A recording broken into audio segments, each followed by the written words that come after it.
Hey, you! It's back to school season, and guess what? I've been doing mostly good at not buying supplies. I did buy this H.E.B color palette, and I'm gonna give it a try.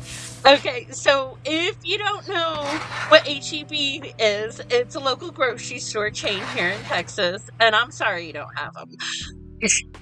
I'll tell you about them. I love them so much. No, it's not for paid promotion. I just genuinely like this grocery store as much as I'm going to be talking about it.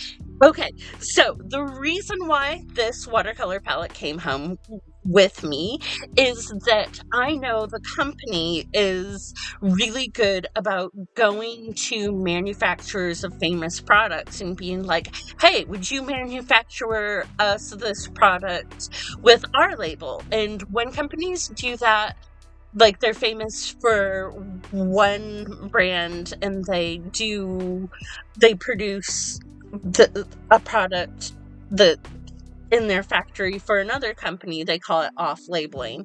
And so I thought maybe this might be what H.E.B had done with their watercolors. I thought it might be something good. Newsflash, it wasn't. First weird thing about it is coming up on the screen. See how much, like, of a tint it is when you add water to it? And no, it is not just from, like, light refracting off the water. I use watercolor in this space all the time, and I haven't had a palette do that before ever. So it was weird. I don't know why it does that. If you're an expert, you can feel free to let me know in the comments. I'd love to know. The weird science stuff that I don't already know. Okay, so it swatches about how I'm gonna expect it to. It's a Roger palette. When I decided to do this, what is it called? It's a painting. When I decided to do this painting, I decided to scale it back. I was too ambitious last week, and I think that's part of the issues I had. And so I decided to do an inside theme. I decided to use a smaller sheet of paper. It's still the same brand and type of paper. It's just in a smaller sketch pad. And then I did my little characters. I'm thinking that I've done them enough that I might have to name them. I don't know what I'm gonna name them. If you have any idea or inspiration, throw them in the comments section.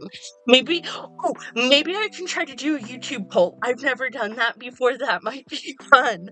All right, so talking about this color palette, I don't have a lot to say in the inking portion, but I can tell you about H.E.B. One of the cool things about H.E.B, besides their stores and how clean they are and how it feels good to shop in them, they've got good products and they do local products and they do rescue work. They also do like community builder things, where they support local baseball teams and football teams and like little leagues and stuff like that. They also support mutton busting, and I am sure that a lot of y'all don't know what mutton busting is.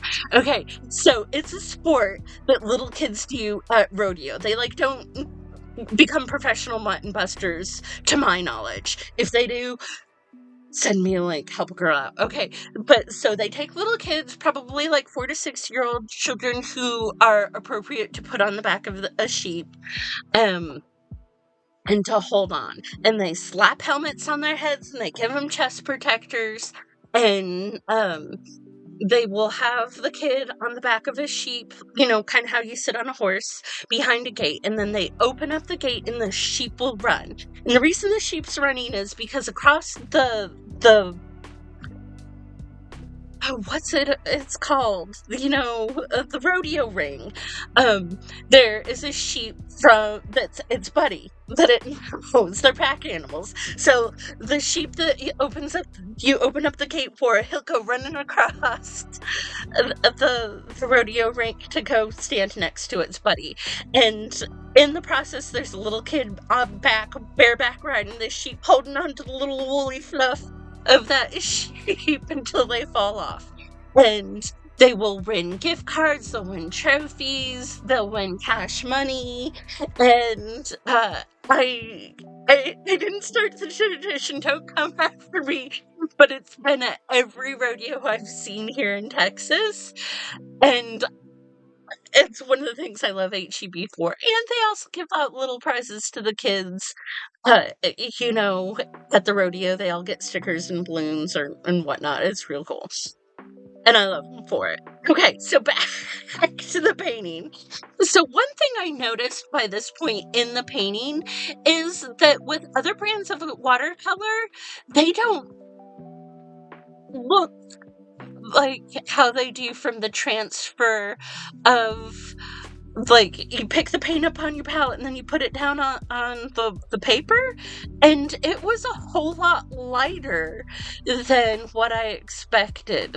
I know some people experience watercolors going lighter for them visually when it dries, and I'm not gonna lie, my studio is so stinking hot that everything dries super quick, so it could be that, or it could be a distinctive feature of this thing that it doesn't go on as vibrant as you think it's going to.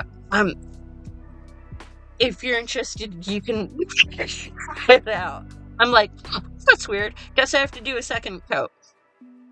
And the last thing that I wanted to talk about with this watercolor set was, because it went so much lighter than what I thought it was going to be on my palette, I waited for it to dry for sure, and made the decision this is not vibrant enough. And so I went and gave some washes over top to get those colors to be more bold. And when I was doing the fog specifically, the wash reactivated the color underneath, and that really surprised me. And so I got a lot of streaking, and instead of like a translucent layer that just made the paint underpainting that I had more vibrant. And so that threw me for a loop. I think I saved it by throwing some yellow on top. Oh, yep, see there, it went all streaky. It's weird for me. I went and painted the coffee cups to try to figure out in my mind what I was gonna do. And so here I am, I'm fiddling with it, and then I'm fiddling with it, and I add yellow, and I think that it made that fog, a happy, vibrant little addition to this piece. And yeah, it was a little bit of a shocker as it went down. The orange didn't I don't know if I wasn't being as heavy-handed or if it's a different pigment. It didn't reactivate to the same degree that the green did. And when I had reactivated the green, it felt just like washable paint. And so I suspect that even though this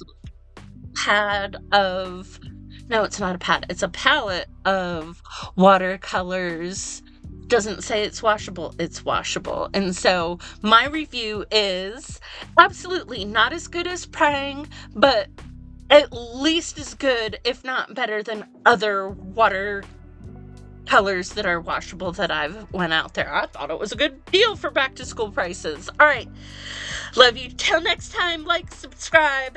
Have the best day ever.